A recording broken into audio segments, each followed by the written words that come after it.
All right. And we're live. Hello, everyone. Let me just check some settings really fast. Make sure everything is good. I know last week we were having a little couple technical difficulties, so everything looks good on this end. And I should have taken care of the ad issue with ads randomly popping in a live stream. Sorry about that. I hope you guys are all having a fantastic weekend. Hello. Welcome, welcome. Hello, Claire.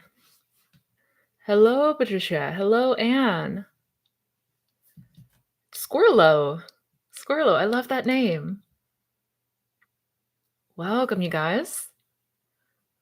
We'll go ahead and get started here in just a moment. I like to give it about a minute or so, let people get notified and come on in. But we will be jumping in here in just a quick moment. Hello, Danielle. Hello, Northwest Wind. Welcome, you guys. Welcome, welcome. Already got a number of questions, which is fantastic.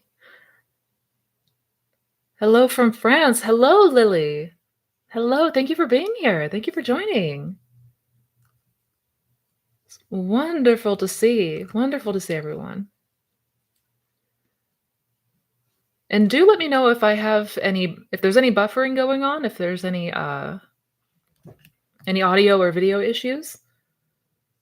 But we should be in good shape. I'm so early. Welcome, Joe. Kim, hello.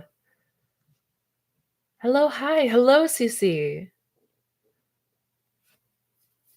Good morning, everyone, or good afternoon, or good evening. Now we've got people from all over the world here. Fantastic. Good morning from Montana. Good morning, Rose. Welcome. I am having a fantastic weekend. I hope you are as well. Or a great start to the week, as I know it is Monday for some of you. Alrighty. Just double check something really fast, and we'll go ahead and get started. All right. Yeah, let's go ahead and jump on in. Again, welcome you guys, and thank you so much for being here for another round of Q&As where we hang out, we talk all things manifestation, the law of assumption, and I hope to clarify any of your questions so you have better understanding and better ability to apply this and create a lifestyle for you, see the changes that you want to see in your life. Quick things to note before we jump on in.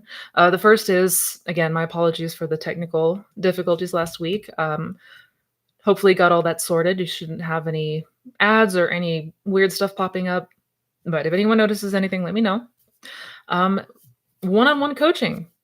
There are a couple of spots available. I had a few people reach out to me saying that they never got the invitation.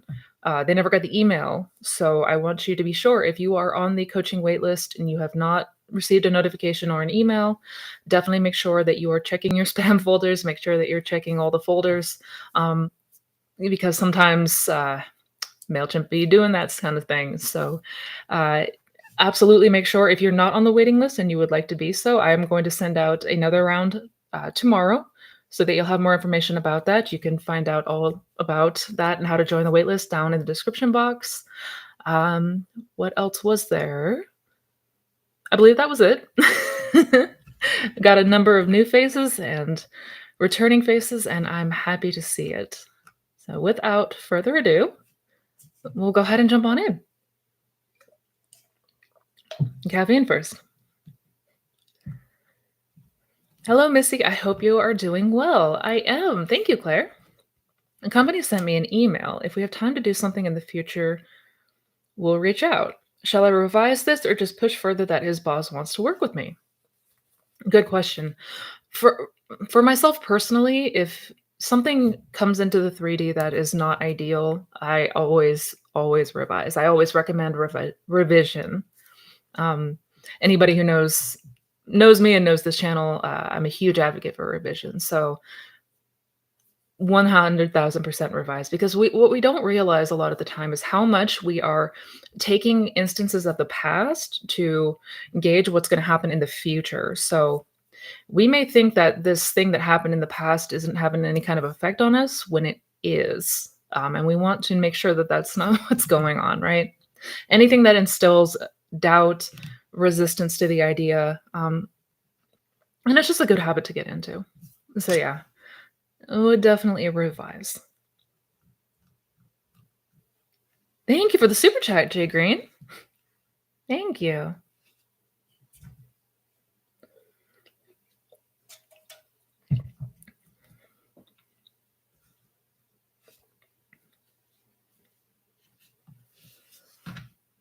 I had a question about the waitlist for one-on-one coaching email I received. Do we prepay for the session before it's scheduled? I was confused. Thank you. Yeah, no, absolutely. Absolutely. Yes. Yes. So upon checkout, you'll receive a link to the calendar, an intake form, and all that to fill out. But I also work closely with everyone to make sure that, whatever is open and available as soon as possible that works with your availability, that is where we put you. But yes, after checkout, you'll be forwarded to a calendar. If you have any issues along the way, we'll work to make sure that you get something, even if we have to do it manually, so that we can go ahead and connect as soon as possible. Apologies for that confusion, though.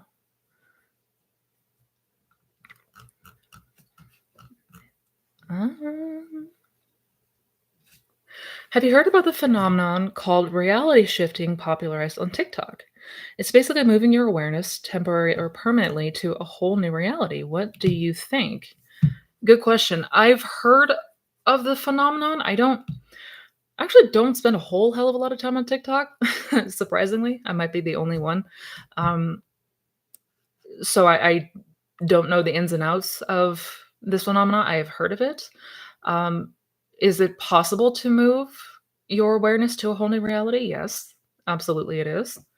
Um, I've made videos talking about this. If you want to check those out, they are on my channel. And I do have some that are recorded and will also be coming out again soon. But yeah, I haven't watched a whole lot of videos on it. I know about the trend, but absolutely it is possible to shift your awareness. A lot of people don't buy it. A lot of people think that the idea of shifting into a reality different from this one is impossible, but um, nothing is impossible. And yeah, that's that.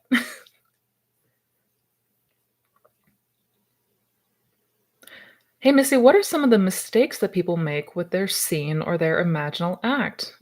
Good question. And I've definitely made videos talking about even just this specifically, but I'd say that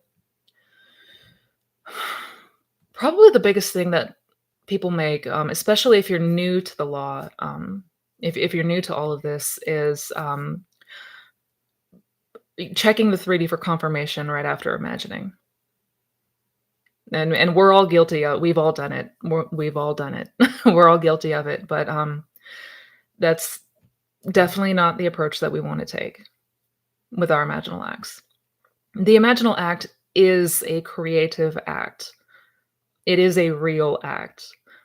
We don't believe that because we think our imagination is fantasy. But yeah, yeah. Almost like we use the techniques as a means to an end when it should be the end, if that makes sense. Um, as far as like anything else, really, it's too much effort trying to like with effort put all the force into like the details of the scene, make sure that everything's perfect. When we really want to be relaxed, this is this is going to feel very challenging to get to any sort of good feeling from a place that feels anxious, right? So relaxation is key. Absolutely. Hello, everyone.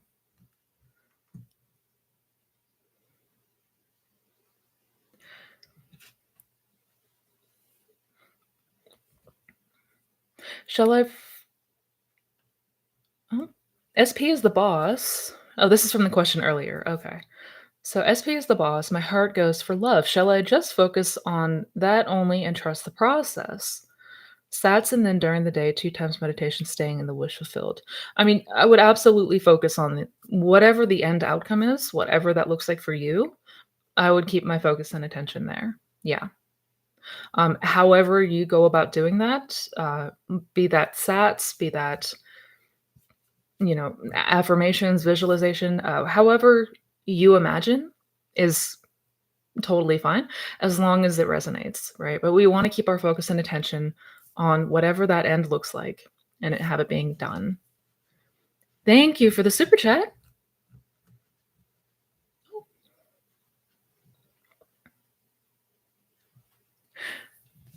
Thank you, Sailor Moon. I love your username. Will you ever do another success stories video? I already know how to practice the law, but I love hearing them, and I'm sure others do as well. Absolutely. Absolutely. I will do more success story videos. I know that they are incredibly helpful on this journey. I know that it could be a great source of motivation and inspiration. And who doesn't love a good success story, right?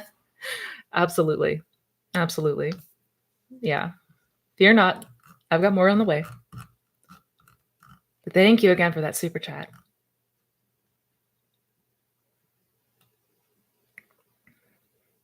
How to manifest on a time frame. I really want to meet this person before the end of 2023. Sorry for the many questions. I'm finally here on time. You're good. You're good, Claire. All good. Um, manifesting on a time frame, that one can feel tricky because it's sort of a paradox. We absolutely can manifest on a time frame, to be clear, to be abundantly clear. Um, but we want to take our attention off of time, which is not the easiest thing for some to do. It can feel incredibly difficult to not look at the calendar and noticing that date coming closer and closer. But if that's where we're putting our attention on, it's not here yet. It's not here yet. If that's what if that's what we have in awareness, is the absence of it. That's what will continue to push this thing out into the future, so to speak. So the key around that is already done. It is already done, right? Once imagined, once felt into, already done. And really that is so crucial. Like if we don't have to have a time frame of sorts, and if it feels like your faith in the law is not um unconditional, basically, I don't always recommend it because it can absolutely add another layer of anxiety to everything else that could potentially make us anxious. But, yeah, I mean, the most important thing, as much as backwards as it sounds, we have to drop the notion of time, and the less we focus on the time, the faster it will show up. So, yeah.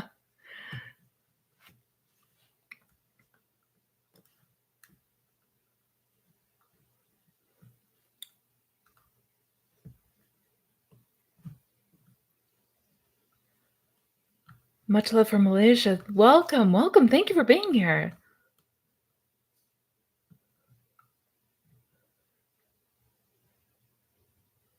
How to improve my visualization skills? Good question. So the most helpful thing that I did, because when I started to practice visualizing, I was terrible at it. As some of you may know, I've talked about this a few times. I used to not be able to visualize to save my life. Yeah, it was terrible. What I did was I just practiced with, like, taking a 3D object around me, or I would look out my window, use whatever is in your surrounding area and aim to replicate that in your mind to the best of your ability. So, I mean, it could be anything. It can be your phone. It could be, like I said, a view out your window, and take in as much as you can, take in as many aspects and details of it as you can, and then try to replicate that to the best of your ability in your mind, and try to get all of those little details as much as you possibly can. And really it's a practice of that. It is absolutely like exercising a muscle. And I want to be clear though, even if your visualizing isn't perfect, even if it's not crystal clear, that's okay. That is totally normal and it's okay. It doesn't need to be in 8K definition. It really doesn't. So long as you know what you are looking at, so long as you have an idea of what you are imagining, that's all you need. Your tips on going deeper with non-duality and Wu-Wei has helped so much. Good. The lives are one of my favorite times of the week, besides when I go into imagination, which is now all the time. Fantastic, Northwest Wind. Good. Good. Yeah. Yes. Yeah, self-inquiry and wu-wei are so important. They're so helpful on this journey. And ultimately the getting to that place of detachment from all of the old conceptions and beliefs and ideas, absolutely. And I do have a video coming out talking about all of that very soon.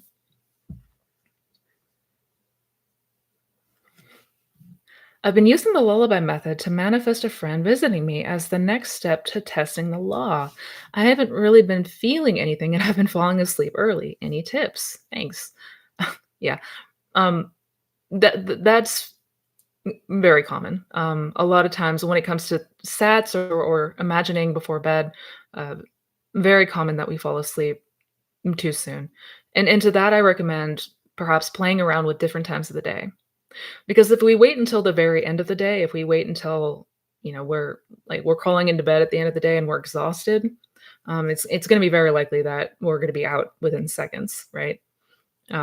So if you have any free time or free moments in the middle of the day even, in the afternoon, um, even if it's just a couple of minutes, and any chance that you are able to, I would practice in that time when we are a bit more alert, versus waiting until the very end of the day. Or you can,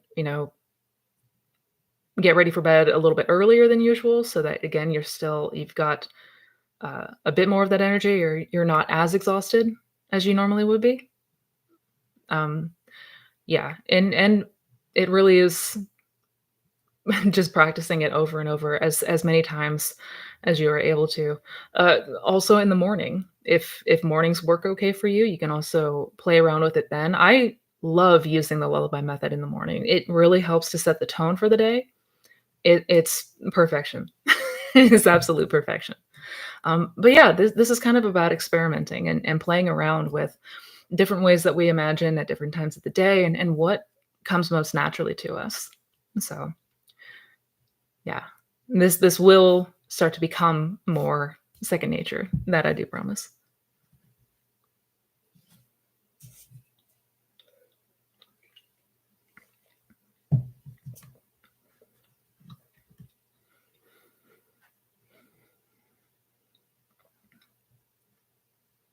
Hello, Missy. I'm having a massive success with your revision meditation.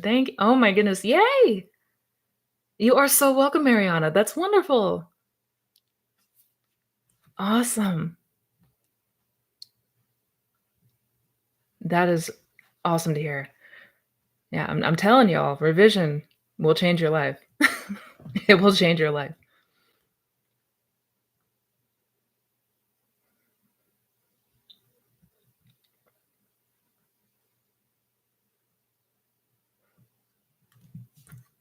I gotta slide back here.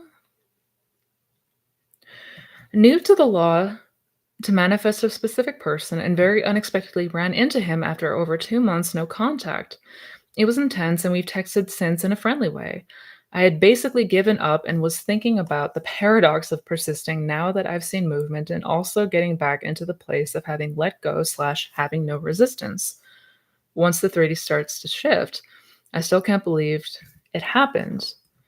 Yeah, yeah, yeah, and I know it absolutely is a paradox, right? Um, because it's as soon as we stop trying, um, that we see movement is how it typically happens. Not every time, obviously. Everybody's experience is different, but It's not at all uncommon to actually start to see momentum once we, well, stop persisting, and by that, using a whole lot of conscious effort and willpower. Um, how to find that balance? Continue to come back to imagination. It is a practice of always coming back to imagination. It's a practice of coming back within. Because where a lot of times we can get really tripped up is once we start to see that 3D movement, we latch right back onto the 3D and everything that's happening in the 3D and what they're doing and saying. We need to remember to come back. We need to remember that this is a practice of redirection. This is a practice of where we're putting our attention and our focus, right? Um, it's because in our imagination, that's where we hold true power, right? Yeah. So it is a practice of coming back, and especially when all of this is still new, I know that it can, we naturally forget, and that's okay. There's gonna be moments where we get caught up in 3D, that's going to happen, and that's totally fine. Um, we just wanna remember to come back, to bring it back around. The persistence is in imagination. We persist in imagination for the sake of having the experience in imagination, not to try to make the 3D move even more, right? That is a natural byproduct, that is what naturally happens, but we don't need to concern ourselves with that. Yeah, so I hope that makes sense, but yeah.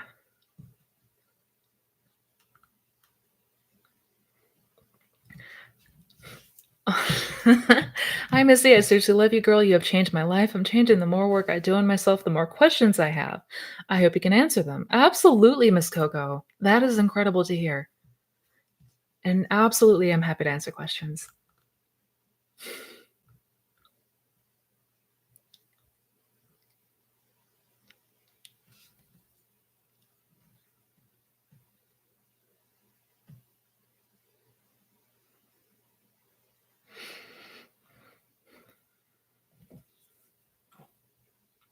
Jumping right in, do you have any practices that help with staying consistent on mental diet?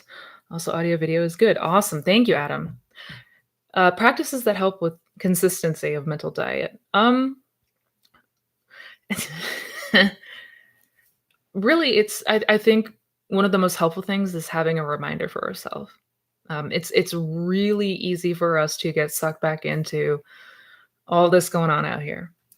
It is way too easy to fall trap to whatever's going on out here. So having reminders for yourself in the form, I mean, that could be in the form of setting an alarm on your phone, setting, you know, if you're old school, set a post-it note somewhere that you'll see it often. But just something to help bring us back to remembering what we're doing. And something to help us remember to come back within and actually continue to observe, right? Because self observation is such an important aspect to all of this. We really want to be paying close attention to what we are consuming and what we are believing and what we're imagining, basically, right? Um, so yeah, any kind of thing to help with a reminder. And do make sure that if you do go that route, that you change up the alarms or the reminders on your phone, because a lot of times what happens is we'll set reminders and then after a couple days we'll just turn the reminders off and not even actually do the thing that we were setting out to do. So switch it up every couple of days and just have reminders for yourself and to check back in with self. Where am I dwelling in consciousness today? What have I been feeling? What have I been thinking? What have my moods been? How have I been reacting? Right? And the more that we get ourselves in the habit of doing that, it is going to become second nature. You're going to start to see more from the observer what we are doing, and not just immediately latch to those beliefs and assumptions. I hope that makes sense. But yeah.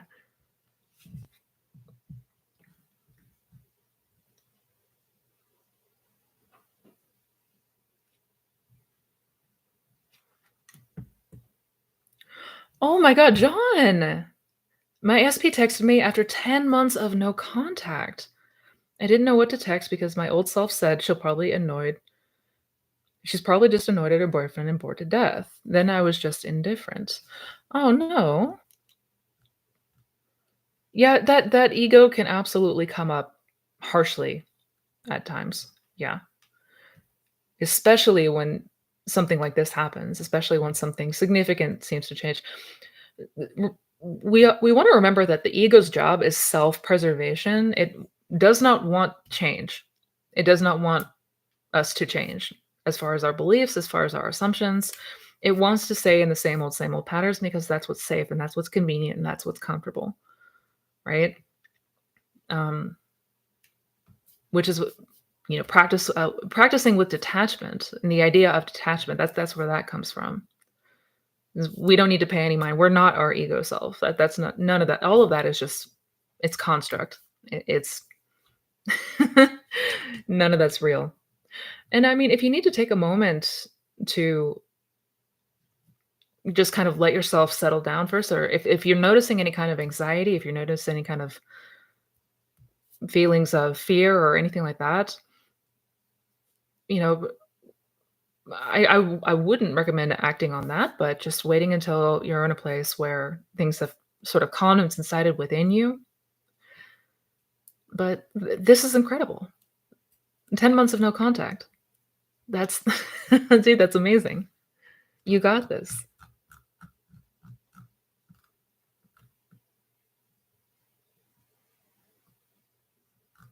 You guys are so sweet. Thank you. Hello from Italy. Hello. Hello, hello. I was thinking of signing up to get coaching with you, and here you are. Funny how that works, huh? Hello from Colorado. Hello. I miss Colorado. It's so beautiful out there.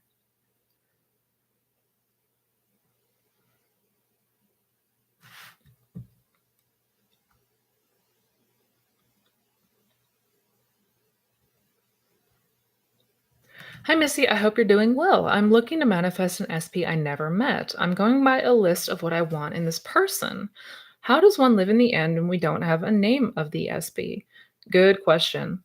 Well, I mean, depending on, I guess, your culture or mannerisms or how you usually act in a relationship, a lot of times we don't even really like call our significant others by their names. Basically, they usually have some kind of pet name, right? Like babe or love or something like that. So if you're imagining a conversation, like let's say you're imagining a conversation with one of your really good friends and you're talking about how great things have been going for you and your person, and you just start to you can speak of him in the third person from the present tense of him already being there, if that makes sense. He treats me so well. I've never met such a wonderful man in my life. I'm so blessed. I'm so grateful for him. Do you know what I mean?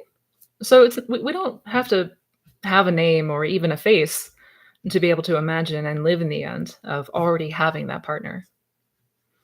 I hope that makes sense. But I would try to keep my keep the imagination in lines with that so we don't get ourselves tripped up.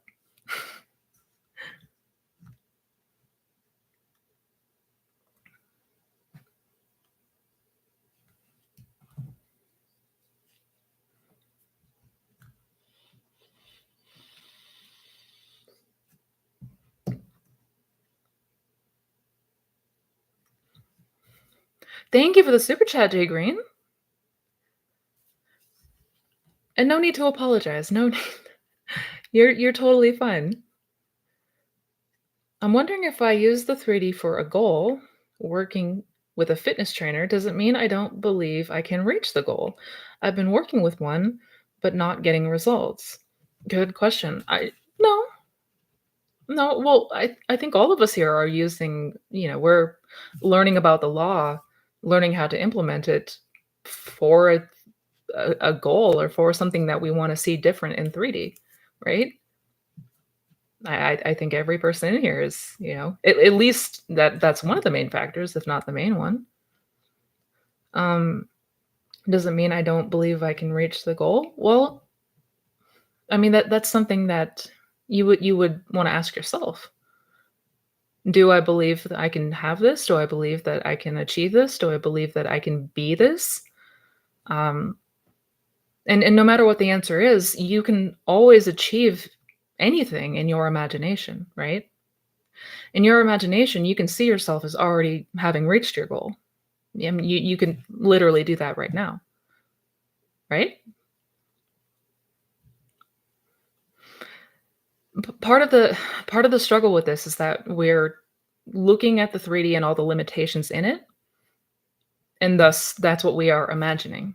And whatever we are imagining is what ultimately becomes expressed in 3D.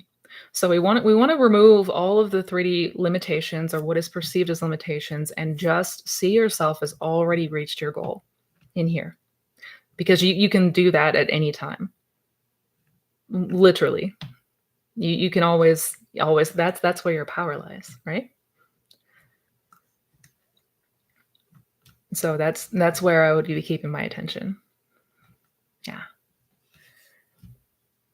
Oh my gosh, thank you, Sarah. Thank you for the super chat. You're a doll. I cannot wait to see you on Thursday. That's gonna be so much fun to catch up.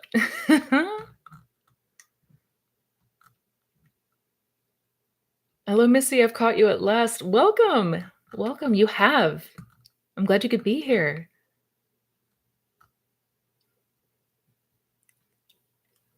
Hello, Mimi. Hi. Long time no see. All right, guys. Sorry, I'm trying to go back and find my place really fast.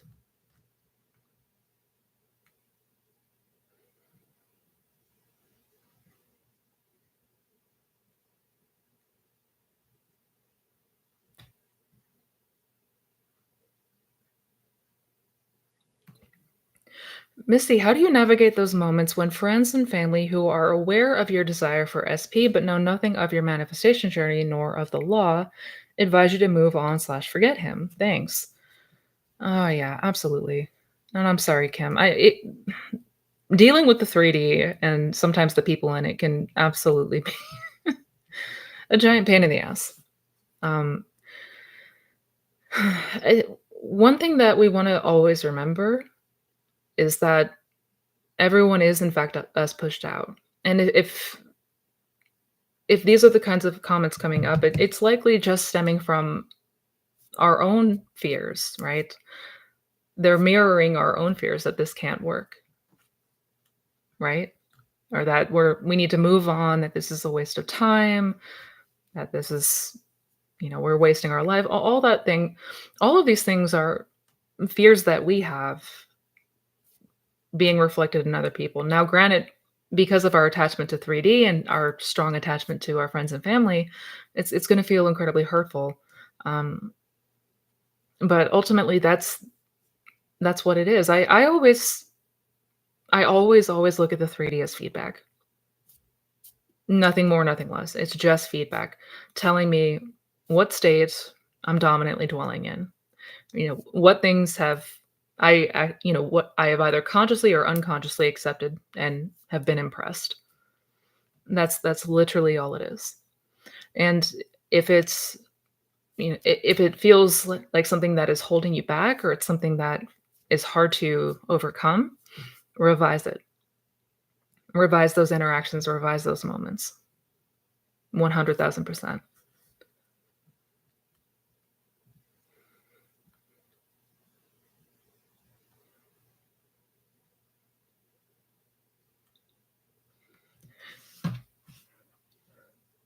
Hey, Missy, seem to be doing everything perfectly, but movement stopped after my SP was super sweet. Wondering if I could be doing something wrong. Don't want to be discouraged by time. Good question. And this is normal, right? Once we see movement, it's easy for us to get sucked into 3D again. So then if there's radio silence or they start, if it feels like they start pulling back or there's not as much communication, we immediately jump back into, oh my God, something's wrong, what's wrong? Um, we can drop all of that. We can drop all of that, right? We don't want to assume that anything is wrong just based on the 3D circumstances, because again, the 3D is only feedback. Perhaps this is just this was a seed that was impressed that's playing out now when we were having a moment of doubt. No big deal. No big deal. Right? Yeah. Just keep the focus and attention in here where you want things to be and fix it there. Fix it there. No matter what.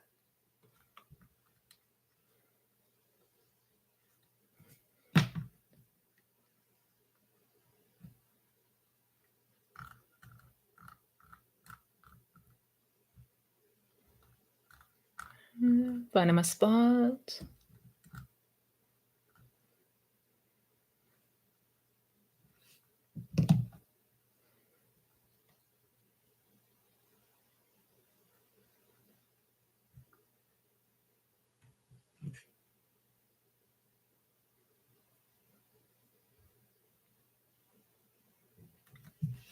Hi, Missy. I have a hard time feeling the "it is done" feeling slash the wish fulfilled during sats. It's much easier for me to just feel the inner senses like touching it right now. Would that be enough? Absolutely. Yeah. Yeah. We don't have to do this through sats. No.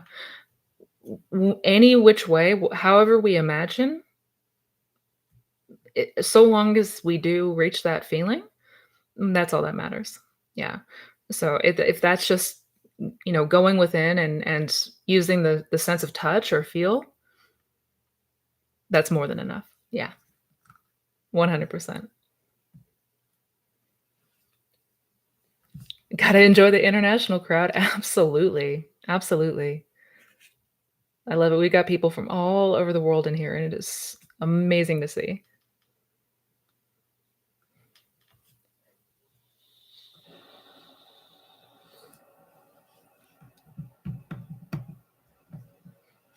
Is it true that self-perception plays a major role in manifestations?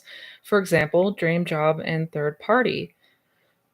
Uh, I mean, absolutely, self-perception plays a huge role. Yeah, yeah. It's our perception that usually winds up that's sort of the lens that we're looking through, right? So yeah, that does play a huge role. Whatever our perception is about a situation is typically what we're going to see, follow in 3D basically. Which is why it's so important for us to be mindful of what we are perceiving and what ultimately we are believing and assuming about any given circumstance or situation.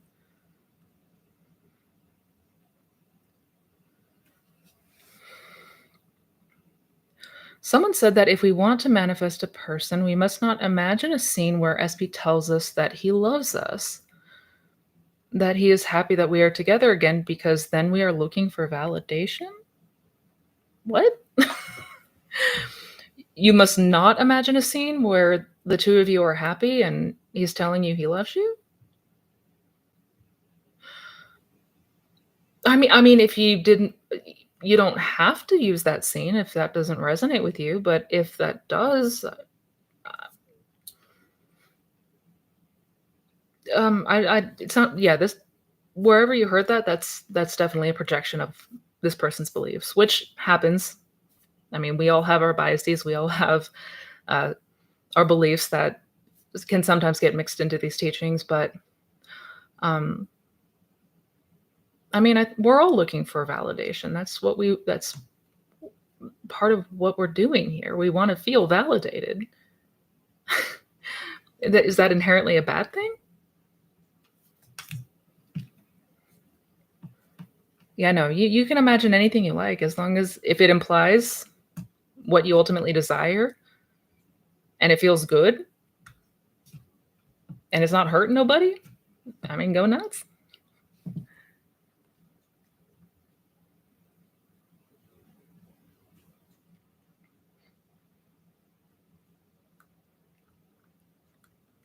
Hi from New Zealand. Hello, Jaylene. Good morning.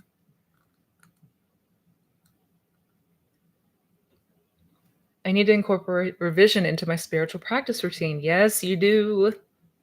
Strongly recommend. Yeah, revision radically changed my life. 1,000 million billion percent. I did too give you a shout out, Mohammed. I said hello. Welcome.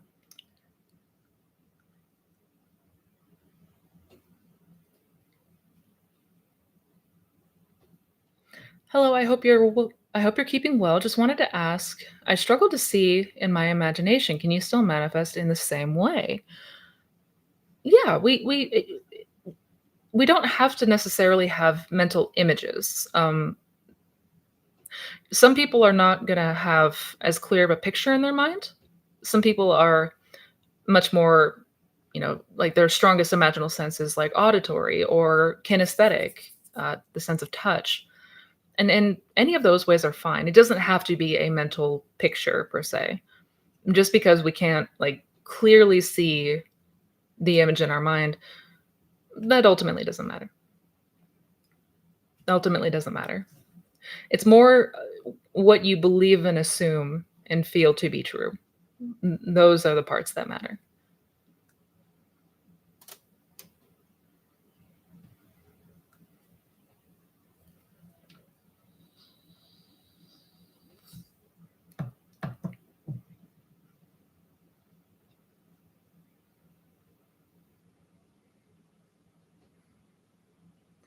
How can I revise an embarrassing moment with a lot of people involved? Good question. Well, without knowing specifics or what may have happened, typically how we revise is we can well, there's many different ways to revise, but we can take whatever happened, whatever transpired, and instead of things going the way that they went, find the point where things derailed, I guess, and start right before there. So if it was something that you said, you can imagine that you said something different, and the reaction from everybody was different. You can imagine you deciding not to go to a gathering where there was a bunch of people involved. Uh, there's multiple ways that we can go about revising. Um, yeah, without knowing specifics about the circumstance or what happened, I would just start before things seem to have gone downhill, and imagine something different was said, somebody's actions were different instead, and kind of walk it from there. Yeah.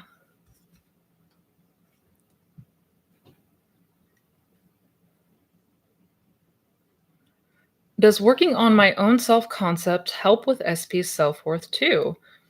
Through everyone as she pushed out, he mentioned he feels unworthy of the relationship in the past. Yeah. Yeah. Through our beliefs and assumptions, that is what we use to select. That's what selects the state of consciousness. Um, Hence the law of assumption, right? Whatsoever we assume and believe is what ultimately becomes experienced. So essentially, yeah, if we change our own self concept, if we change our own beliefs and assumptions, we're going to be selecting different versions of our person. And thus, like if I work on my confidence, if I work on becoming more confident and assured of myself, I'm going to be selecting states where my SP is going to reflect that. It's going to reflect that change within me, right? So I hope that makes sense.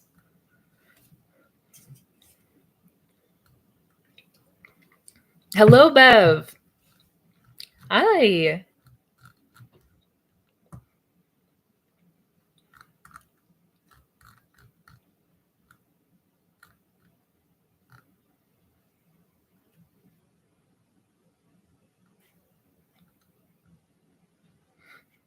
4 a.m. in Australia.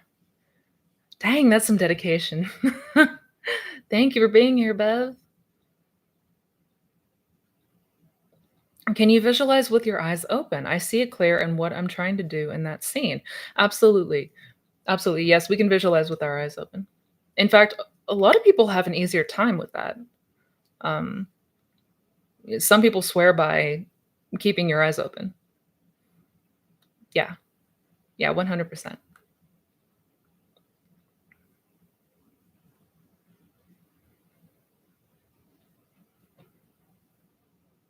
Where was I?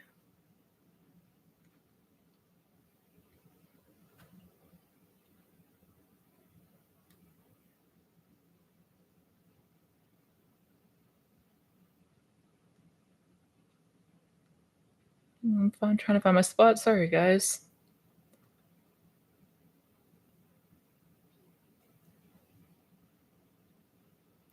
Do you have any tips for when we fall out of a state? I'm struggling to believe my ability to manifest in my self-concept.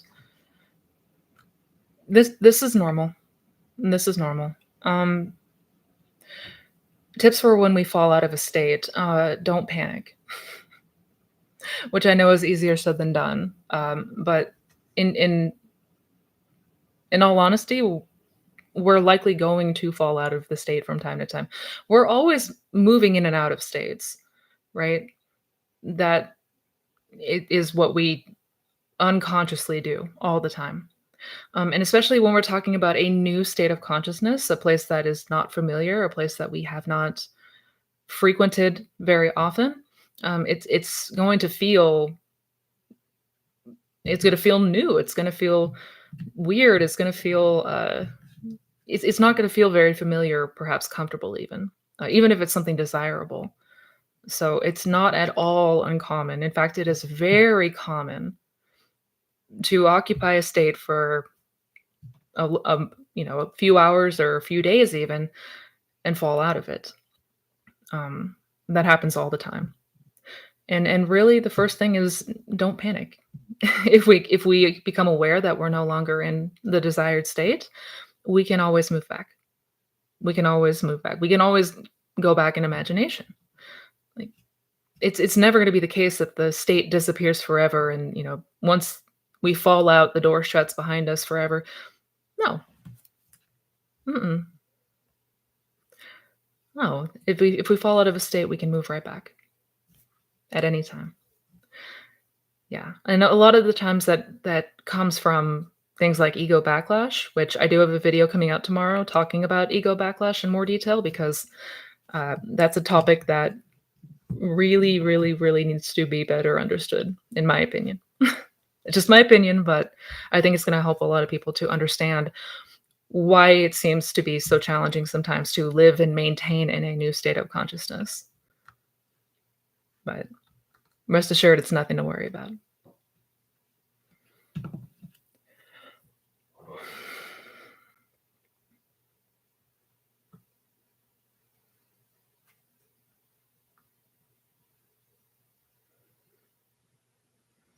Neville says when we die, we go to another world, but that we're around 20 years of age. Why 20? What happens before that? Did we come here at 20 also? What about the childhood memories we have? Huh? Good question. And this one might be a bit outside of the scope of what we can conceive and believe to be true. Why 20 years old? I couldn't tell you. I think that's a solid age in which we are really, you know, making our mistakes and at the same time we're learning and growing and the introspection there is strong, right? Um, we still have our childhood memories. Uh, those carry on. Yeah, if it's essentially like waking up in another state entirely is effectively what happens. Um, yeah, because we're here to experience. We're here as an one aspect or function of awareness experiencing itself. So we continue on this journey. Yeah, there is no such thing as death.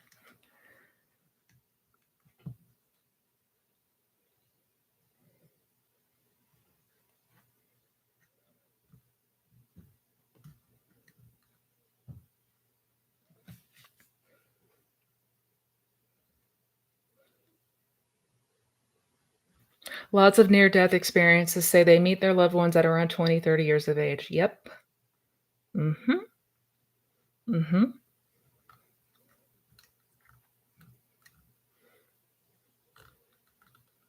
Exactly right, Sarah. When I saw my grandmother, she was, if I had to guess, about 25-ish.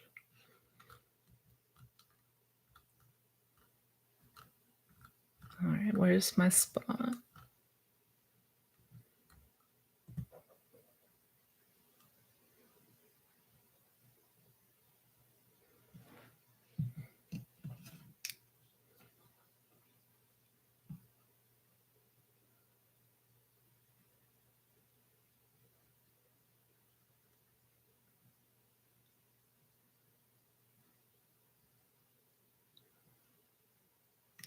What are some examples of visualization scenarios for self concept other than confirmation from others?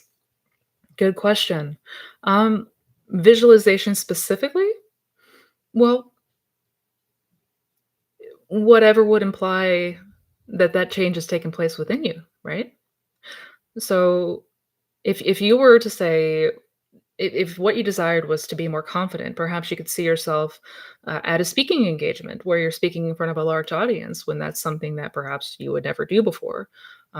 Perhaps that's you doing solo travel. Perhaps that's, you know, writing a book. It could be a number of things.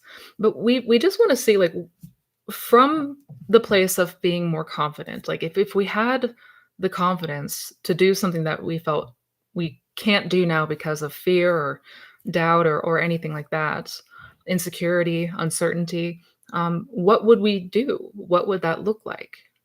How would we act? How would we react? Right?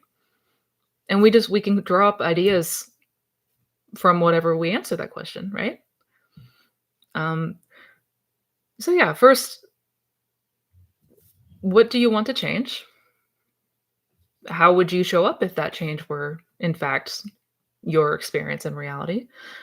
And then let yourself get carried away. I love using examples of like confirmation from other people. I like to imagine, hearing and seeing that confirmation from others, like a dialogue with others. But that's certainly, not the only thing we have to stick to. We can imagine anything, right? Would you run a marathon? Would you, patent a new invention? Like if you were now living in the reality where you were showing up exactly how you wanted to experience this world, what would that look like? And we go from there.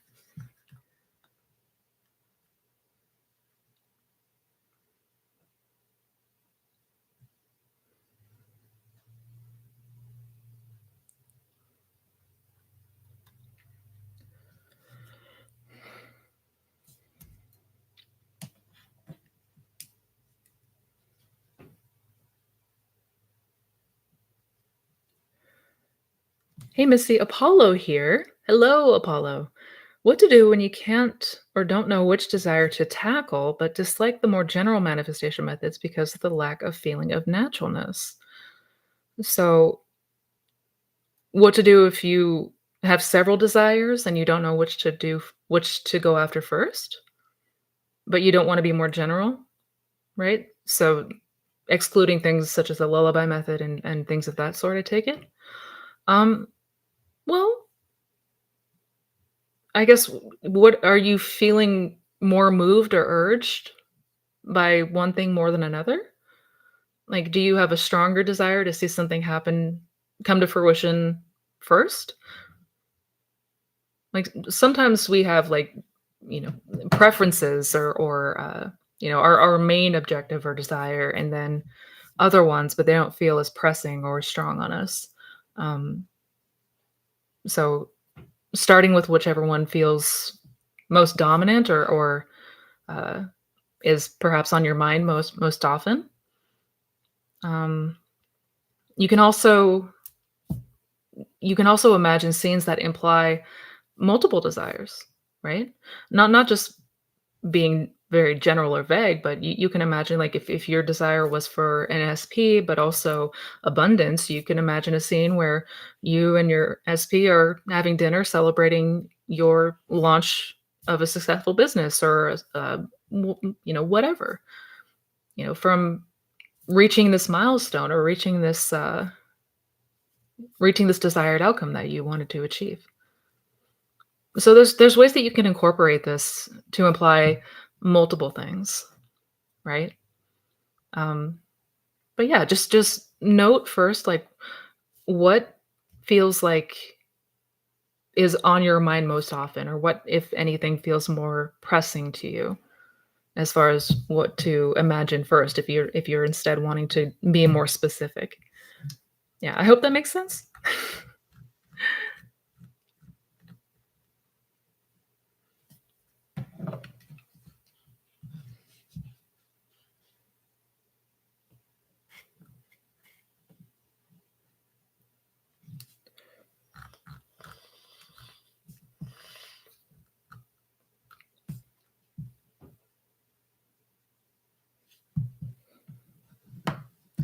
Hi, Missy. What does it mean if I take a nap feeling good and I wake up feeling crappy? Does it mean I slipped out of the state? Tips and insights. Well, yeah, yeah, that's likely what that means. But again, it's okay if that happens.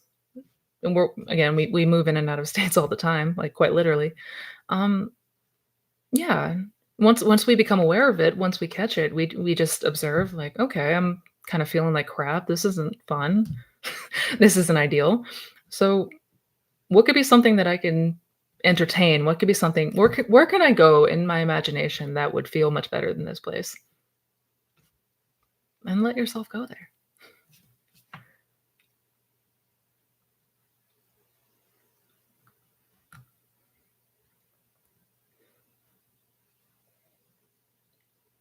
Why does it good question, Northwest Wind. Why does it seem like in this particular reality, negative states of consciousness slash unconsciousness are more frequent and baseline? Why is it that negative states stick to the occupant more? Yeah, it seems like it's so much easier to manifest the things that we don't want, right? Unfortunately. Um, well, depending on the culture, where you grew up, the society, obviously everyone is going to be different from, we all have different walks of life and different beliefs and assumptions from that. But my theory, and it is a theory, is from an evolution standpoint, we are wired to uh, sort of anticipate the worst, right? Like we're if you think back to when we were cavemen and we always had to like keep eyes out for things that would literally kill us. We had to be constantly vigilant in our mind over these worst case scenarios and the saber-toothed tiger that might try to eat us. So it's kind of become instilled that we need to yeah, brace ourselves or prepare ourselves for the worst so that we're not blindsided, so that we're not taken off guard, things of that nature. Um, yeah. But as far as like is that necessary? No. And unfortunately, a lot of the negative things resonate because a lot of us have had perhaps more negative experiences than positive ones, unfortunately. Again, it varies, but yeah, it's far too easy to be conditioned by the idea that it's too good to be true, right? How often have we heard that one? How common is that belief? It's too good to be true. I could never have that. That's not possible because it's too good. As in we can only get things that are bad or total shit. But that's a very common line of thinking. Yeah. We are breaking ourselves out of these patterns. Your hair is getting long. Yes, it is. Yes, it is. Thank you. Thank you. Yeah, I am cutting it again soon. Maybe after the winter, after it gets cold, but thank you.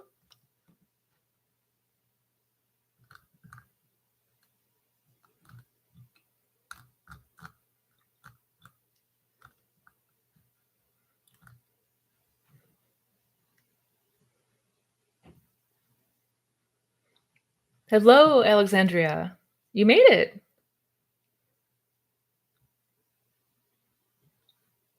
How much do you actually communicate in 3D about relationship issues, your feelings, etc.? I get torn between manifesting and traditional dating slash relationship advice. How much do you communicate in 3D about relationship issues? Well, I mean, has it worked for you? Because if it's worked for you, then I mean, if it's not broke, don't fix it, right? Right?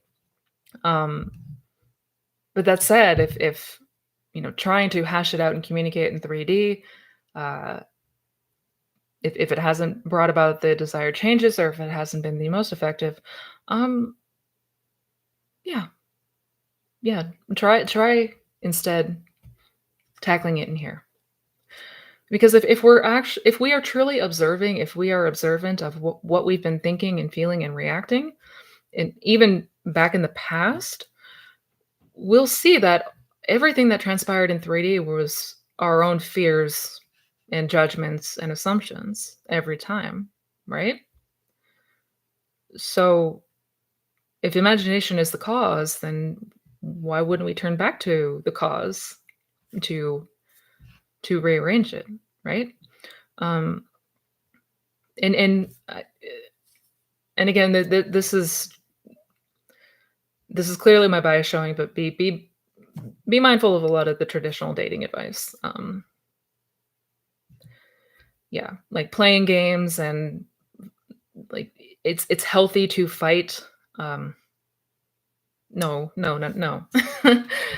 Yeah, yeah. Just be mindful. We don't have to accept limitations and things that are unwanted as fact, and we certainly don't ever have to play games.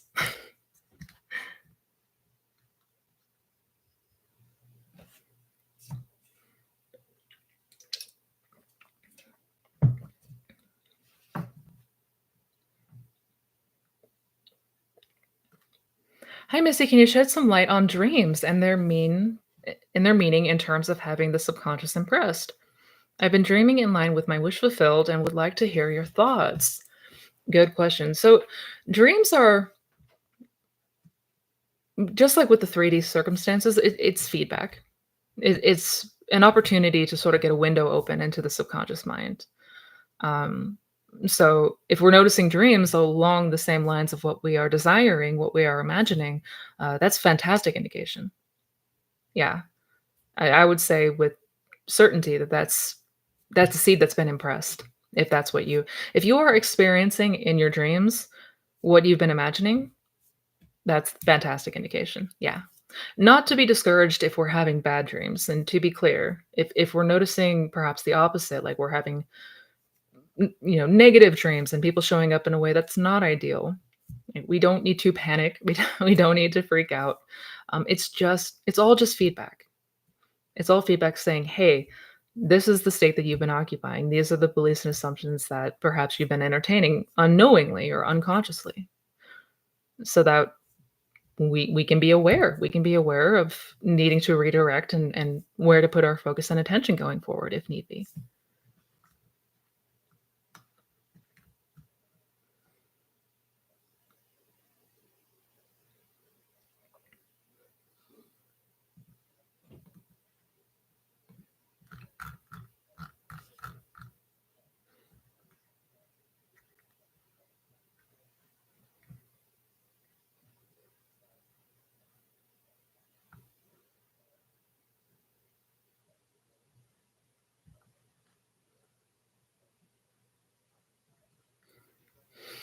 What do you do when you find all of your thoughts are obsessing over the desire? I can't stop thinking about it, which puts me in a state of lack.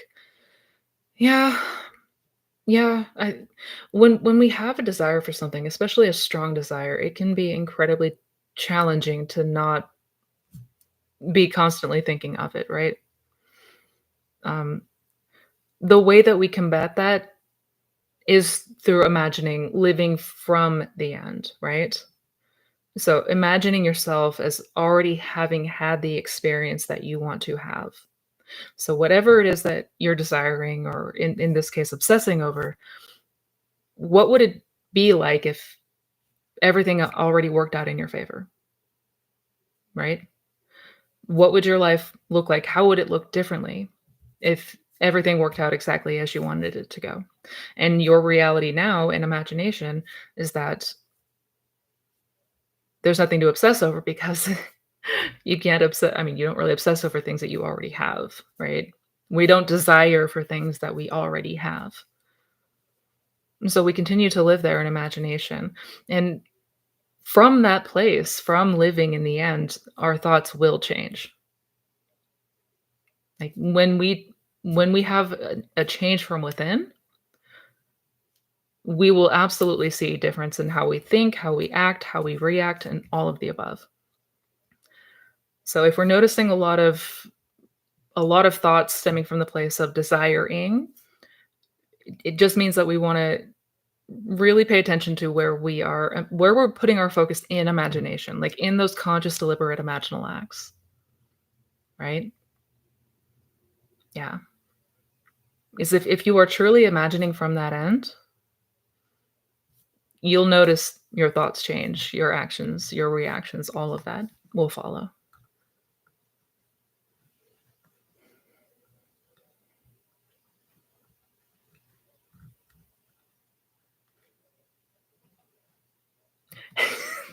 Hey, Missy, celebrity SP advice.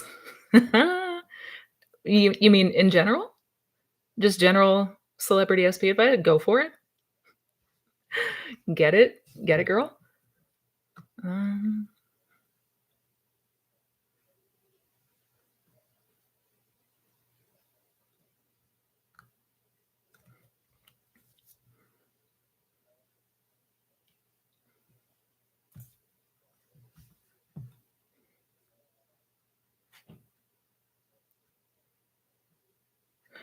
my main is to be rich. Do I think thoughts like I am going to be rich or I am rich, or does it not matter as long as it brings up the feeling of the wish fulfilled? Good question. Always, always, always be imagining from the place of already have. So it's never I'm going to be. Like when we're imagining, it's never like, oh, one day I will be rich. It's I am already, right? And that goes for anything. That goes for absolutely anything that we're imagining. Always imagining from. Always imagining from. Yeah.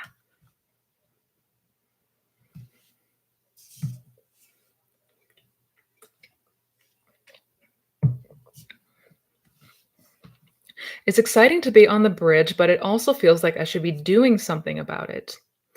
I understand that feeling too well, but that's a trap. That's a trap, and it's a very common trap that we get stuck in. Once we do start to see 3D movement, it feels like we need to jump in and take action of some kind. Like that's when we kind of like consciously insert ourselves. Consciously, there's nothing that you need to do more of. That's the ego talking. That's the ego thinking that I need to do more. I need to take more actions in order to get the outcome that I want. Um, no, no, I would not act on that in 3D. All that is needed is continue to come back to the state in imagination and continue to come back to the experience that you desire in your imagination. And that as far as like what you're doing consciously, that's it. That is it.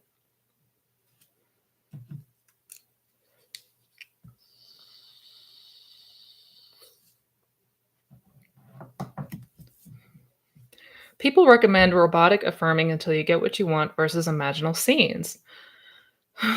What do you think about this theory? Can you explain lullaby method? I saw your video but didn't understand it. Absolutely. So everybody is going to be different. Everybody is going to be different on this journey. Everybody has their own unique ways of imagining, everybody has their own unique imagination. Some people are more visual, some people are more, they hear things better, they're better with auditory or imaginal conversations. People are sometimes more kinesthetic, so the sense of touch. Everybody's going to be different. So I never am going to say like there is this one way is better than this way, or this way is right, this way is wrong. And I would be leery of people who say that because I've known plenty of people where robotic affirmations were a game changer for them. I've also known people where robotic affirming almost drove them insane. So it is whatever resonates and whatever, because we all imagine all the time. Like all of us are using our imagination in every moment of the day, right? So what ways and how are you imagining? Even for the bad, quote unquote, bad things that we believe into so easily and effortlessly. Like really observe and be mindful of how your own mind works. Um, because one thing that I will absolutely say is that this is going to feel 1,000 times better if we do it in a way that is more natural. If we allow ourselves to relax into our imaginal acts, they should be. It should feel good. They should be helping us to feel better, not worse. That's all I'll say. If we're noticing that we are feeling more anxious after imagining, we might want to play around a little bit more and perhaps find a different way to imagine that will work better for us. Because different things are going to resonate for different people. Period. Hello, Mina. Hi.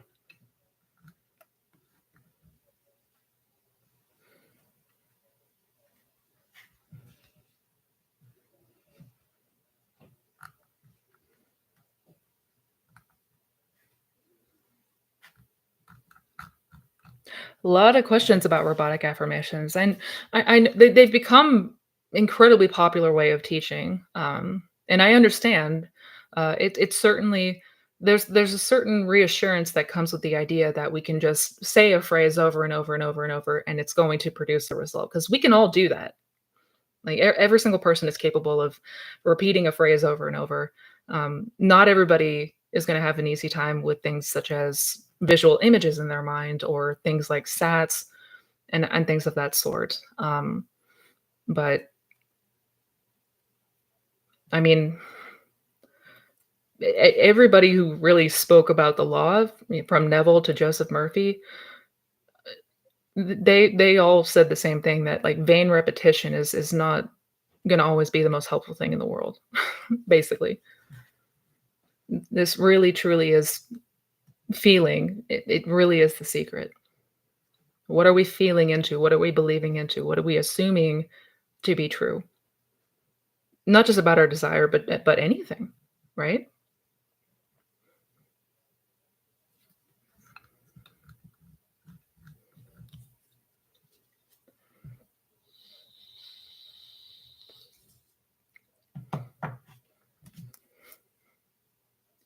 Oh. Thanks, Missy. I'm so tired of doing and planning and goal setting and struggling. I catch myself wanting to ask permission to rest, which is so sad. Oh my God, no, take a rest. Take a rest. Like, consider this your permission. Take a rest. If we need to take a break, take a break. I made a video recently talking about this. Our mental health has to come first. This is not going to help us in any way, shape, or form if we are burning the candle at both ends. Ask me how I know. I was the queen of this. And maybe there's people out there that are different. Maybe there's people who always get their manifestation through sheer grinding it out, that hustle and grind mentality. But I've yet to meet those people. And it is all about where we are in here. So we have to take care of ourselves. We have to. And that doesn't mean we need to give up. That doesn't mean we need to throw the desire and everything out the window. But if we need to take some time to just rest and recharge our batteries, do so. It's okay. In fact, things will show up faster if you do that. I that I can promise.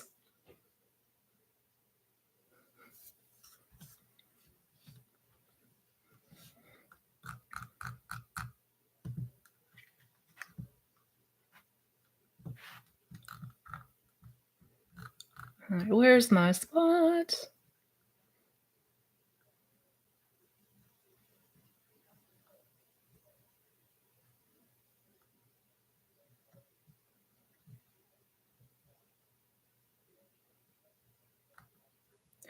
What could I be believing that would make SP show up as playing hard to get, playing minds, and purposely keeping his distance from me?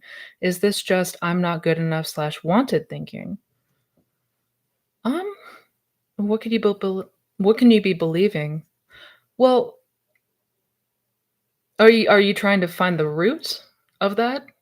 Um, I mean, it very much could be, but the assumptions that you just listed out are is why that will keep showing up. So if I assume that somebody is playing hard to get or playing games, that's how they're going to continue to show up, right? If I assume that somebody's just, you know, playing me like a fiddle and they're just, trying to keep their distance from me, that is what I will experience, right? Um I mean, it very much it could be stemming from if there is a belief, if you have a belief that you're not good enough, or that you're unwanted or not chosen, those kinds of things, if that is a belief, it absolutely could be stemming from that. But I mean, we want to get rid of these presumptions that this is how they're showing up. This is how that's why we don't want to take the evidence of the 3D. We want to deny the senses of the 3D, as Neville would say. Because it's whatever we are bringing into consciousness. It's whatever we are bringing into our awareness, right? So whatever we are aware of, and we're giving our nod to, we're giving our confirmation that that's how it's going to continue to show up. So I would scrap all of the things that you just listed out. And instead, he always shows up on point. He shows up in a loving, caring, and you know, uh, a loving, caring manner. He's always on his best behavior. He's always excited to see me. He sings me praise all the time. Right? These are the things that we want to be instilling instead. These are the things that we want to be keeping our focus on instead. Like here in imagination, the version of him that's showing up in your imagination, we want it to be lining up more with what you do want versus continuing to see how it's been showing up in 3D.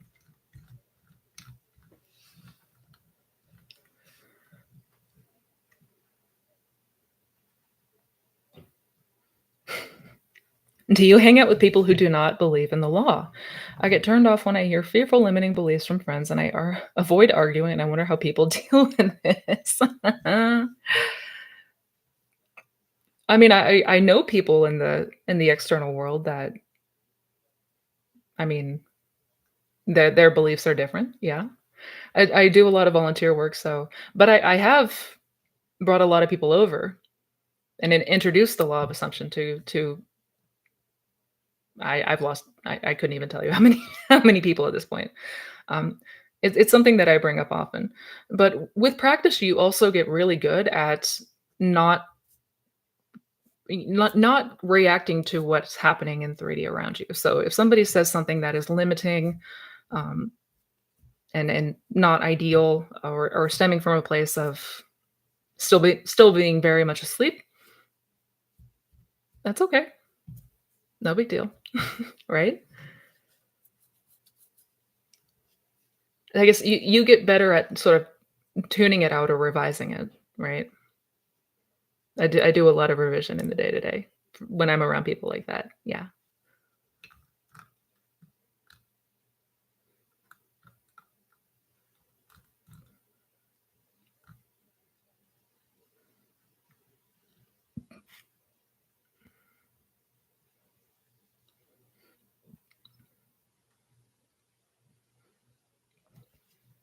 What do you think about Abraham Hicks saying things you want lightly come easily?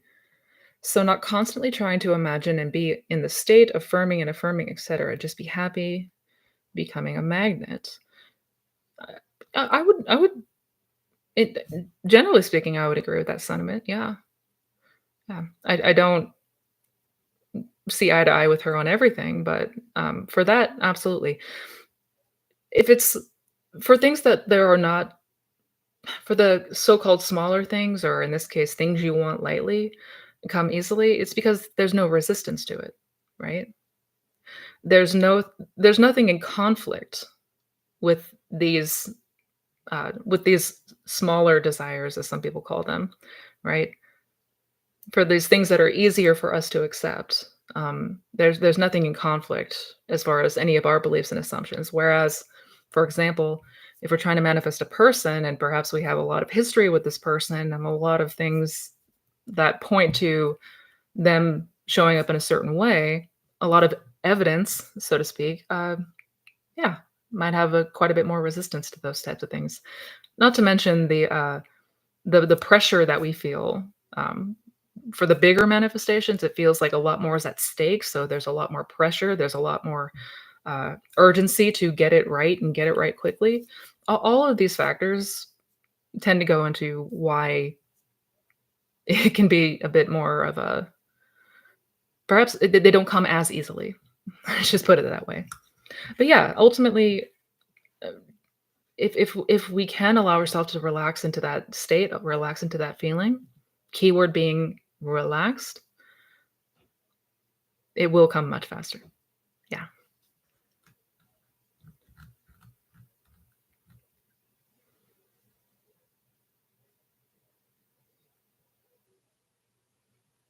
Hi, Missy, just found you yesterday. Oh, welcome. Welcome, Carol.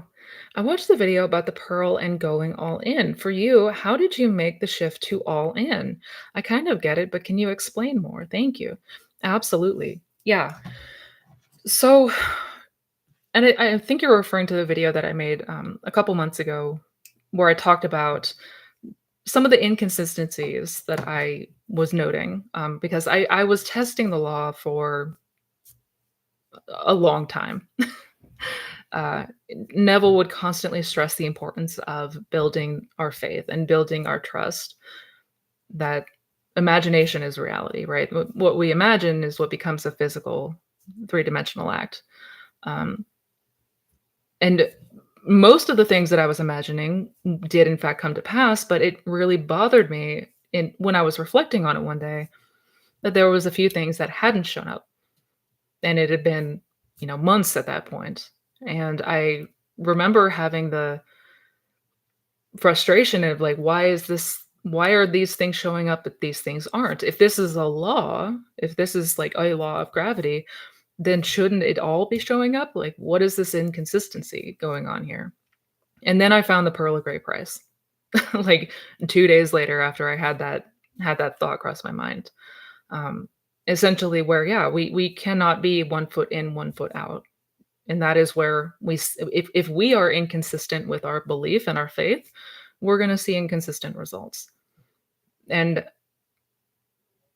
what I remember most clearly is giving myself the decision. And I think it was the act itself of giving myself the decision of saying, okay, Missy, you can go all in or you can walk away right now. You can say that this is all BS because it didn't work 100% of the time, but you have to choose. But I think the fact that I gave myself that choice, it didn't feel like so much I was trying to force myself to believe it, if that makes sense.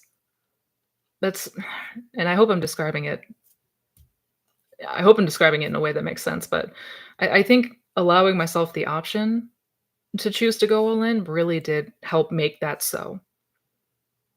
And then sure enough, once I actually made the decision to go all in, everything that hadn't shown up yet showed up within the next week. Because of course it did.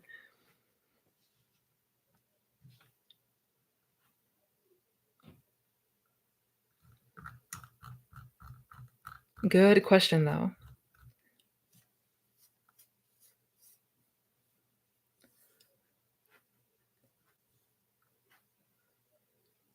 How to deal with actual deadlines in the 3D while manifesting.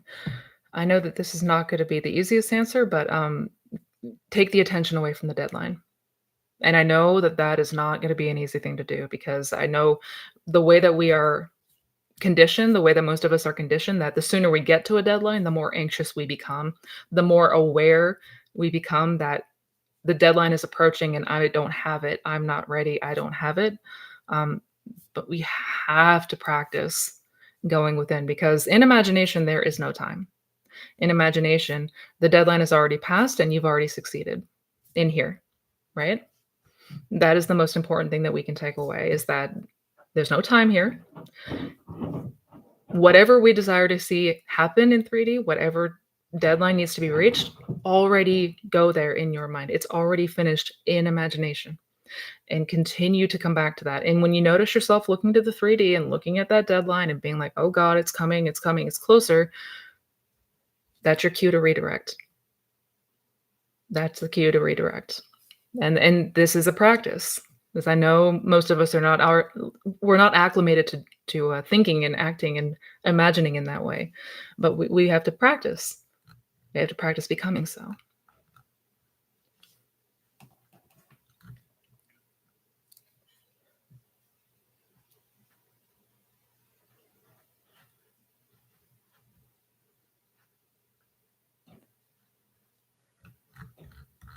Mm,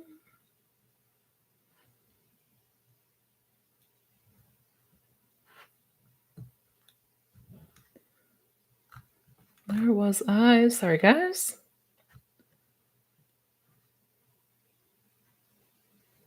I would rather hear you speak for 5 hours than my physio. Physiology professor's 1-hour lecture. Your answers are deep yet so simple and insightful. Thank you, Veen. Thank you. You are s you are so sweet. Thank you. Feeling very proud of maintaining my state. It's becoming so easy to just not attach to and not agree with reading and continue in my preferred end. Yes. Yes, cat eyes. I love to hear that. My husband said XYZ against my N again. I just sat there and listened. I had zero reaction. I just continued on with what I preferred in my mind. That's it. That's it. Mhm. Mhm. And the best way to tell whether or not we have changed our self-concept, whether or not there's been a change within us is how we react. Our reactions tell us a lot. So the fact that you did not have a reaction to something that I'm sure before would have sent you into a spiral is huge. That's amazing. That is amazing.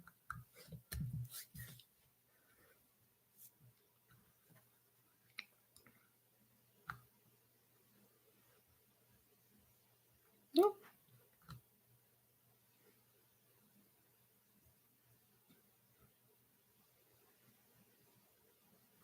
How can we discover our self-concept seeing the 3D? For example, if my SP is miserable with me, doesn't give me his attention, how can I discover what my assumptions are about me? Um, so how can we see what our assumptions are? Our self-concept? Note your inner talking. Note your inner diet, your mental diet. Um, so what are the things that you are noticing coming up for you in your mind about your person or what they think about you, how they feel about you? Those are all assumptions, right? So these are all things pointing to your self-concept is just the beliefs and assumptions you hold about yourself and other people, what you assume and believe to be true, right? So yes, we can see evidence of it from the 3D, but we can also note our own inner talking and inner thinking, how we are reacting, right? All of these things are going to give way to what we are assuming and like what feels natural for us. So does it feel natural to believe that our SP is miserable with us and that they don't give us attention? Well, if that doesn't if that feels true, then that shows us what we are assuming, right? But ultimately, we can change that, and that's the entire point of this. Even if the beliefs and assumptions are terrible and not ideal, the whole aim here is to change those, which we can always do through imagination.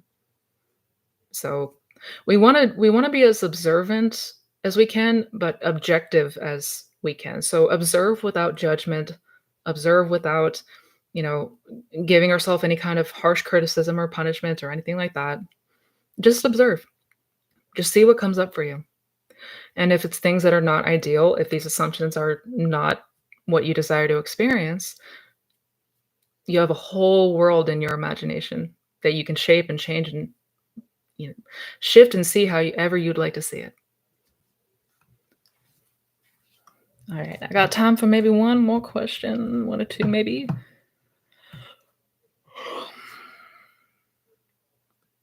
How do you know you're imagining correctly? Like not imagining in the trying state, but rather to be it. I'm not sure how to tell if I'm doing that right. You'll know by the feeling of naturalness. Um, when we're trying to get into a state, it's gonna feel tense. It's gonna feel like we're forcing something. It's gonna feel like we're trying to like, make something happen in our mind, make a feeling come up for us. Um, if you're imagining purely for the sake to feel good and to enjoy it, and it feels more relaxing, it feels more easygoing. Keyword is ease. Yeah, you're doing it right. Missy, you should start a makeup channel. Oh, thank you. Thank you. I've had a lot of people say that. I might. Haven't decided yet.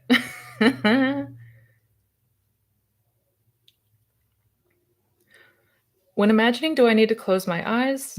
I find I can imagine when I'm in the sleepy state, just daydreaming with my eyes open. Can we do this? Yeah, absolutely. Yeah, we don't have to have our eyes closed. Mm, absolutely. We in fact, a lot of people say it's easier to imagine, to see it or experience it with eyes open. Yeah, absolutely.